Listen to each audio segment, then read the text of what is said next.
Salut à tous et bienvenue sur l'amour du maillot. Aujourd'hui je vais vous présenter un maillot dont j'ai fait l'acquisition récemment. Ça fait déjà 20 ans que l'équipe de France a été éliminée de la Coupe du Monde 2002.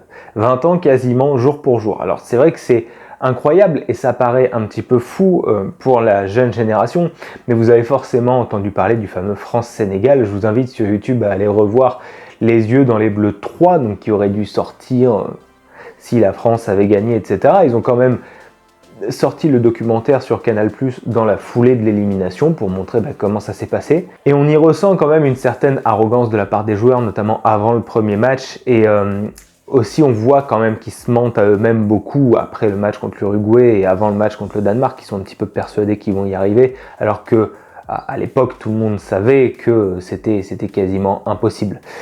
Pour en savoir plus sur cette Coupe du Monde 2002, je vous renvoie à la vidéo d'un Max de foot qui a fait une très très bonne vidéo concernant cette élimination. L'équipe de France à l'époque avait vraiment péché par orgueil. Je vous avais moi-même parlé de 2002 d'un point de vue des maillots dans une vidéo où je vous explique que pour moi 2002 marquait une année de révolution des maillots. Et justement, la transition est toute trouvée puisque dans ma collection des maillots de l'équipe de France, vous savez que je collectionne aussi beaucoup l'équipe de France, il me manquait un maillot de 2002 justement, que je vais vous montrer. C'est ce magnifique maillot avec le flocage de Patrick Vieira.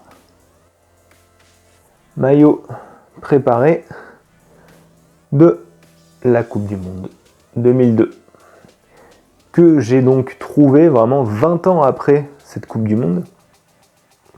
Ce maillot a plusieurs valeurs un peu symboliques pour moi, puisque il faut savoir que le tout premier maillot porté en match que je comptais acheter moi-même avec mon argent, ça remonte à 2008. J'avais mon premier job d'été et sur Le Bon Coin à l'époque, il y avait maillot porté par Vicente Lizarazu à la Coupe des Confédérations 2003, je crois contre la Nouvelle-Zélande, le maillot blanc, qui était en vente, et à l'époque il était en vente pour seulement 120 €, donc je ne sais pas si vous imaginez comme le marché a vraiment explosé par rapport à ces maillots.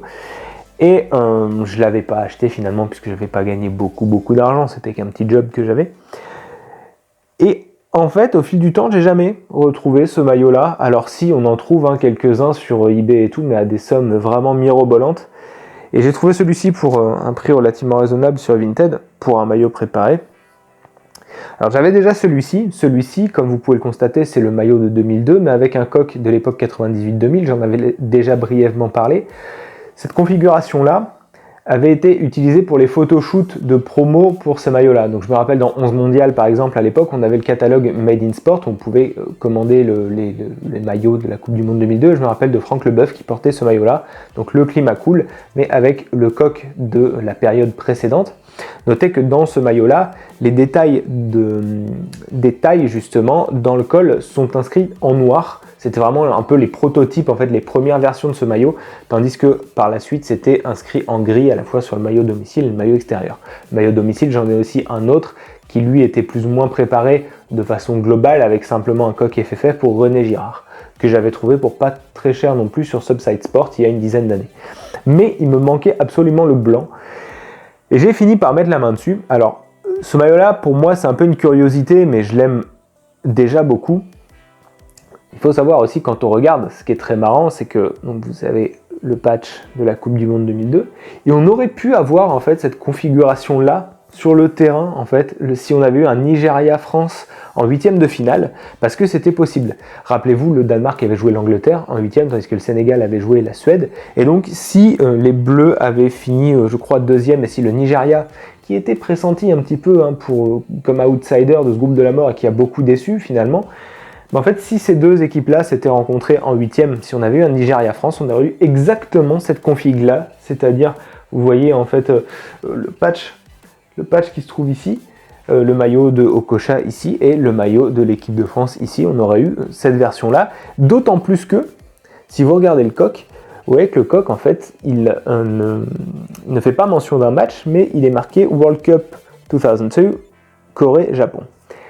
Pour moi, ce maillot-là, d'expérience, c'est un maillot qui était préparé, alors attention, il faudrait que je vérifie auprès d'une source officielle, mais soit c'était un cadeau de la part de la fédération aux joueurs en souvenir, peut-être, parce que des fois la Fédé faisait ça, mais quand ils faisaient ça, c'était plus avec un coq neutre, vous savez, comme ici avec le coq FFF.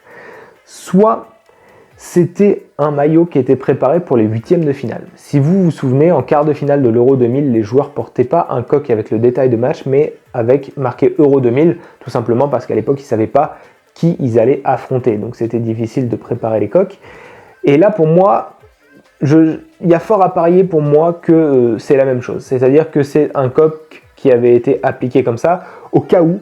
Voilà, comme ça, ils avaient déjà un stock de maillots prêts pour aller plus loin dans la compétition. Et c'est évoqué dans Les Yeux dans les Bleus 2, justement, on voit les préparations de commandes en vue de la Coupe du Monde 2002 qui se font un an avant. Et je ne serais pas étonné qu'en fait, ce soit un coq qui ait déjà été préparé pour les matchs à élimination directe. La taille du joueur correspond à un XL pour Patrick Vieira. Vous voyez la double couche, la fameuse, avec la technologie Climacool qui à l'époque était révolutionnaire. Mais ça, je vous en ai déjà parlé dans une vidéo. Voilà, c'est tout pour moi aujourd'hui, j'espère que ça vous a plu. N'hésitez pas à me dire, si vous étiez né à l'époque, les souvenirs que vous avez de cette Coupe du Monde 2002. Moi, je vous en ai déjà parlé dans ma vidéo. Pour moi, c'est une Coupe du Monde très colorée. Je me souviens aussi des matchs très tôt le matin quand j'étais à l'école à l'époque, en primaire. Donc, ça fait pas mal de souvenirs, pas nécessairement bons, mais c'est des souvenirs un petit peu doux, amers. Donc, n'hésitez pas à me dire, vous, ce que vous retenez de cette Coupe du Monde. N'hésitez pas à vous abonner à la chaîne, c'est très important, à mettre le pouce bleu si vous avez apprécié la vidéo, à activer la cloche pour être notifié de l'apparition des prochaines vidéos, et nous on se retrouve très vite pour parler de maillot. Ciao!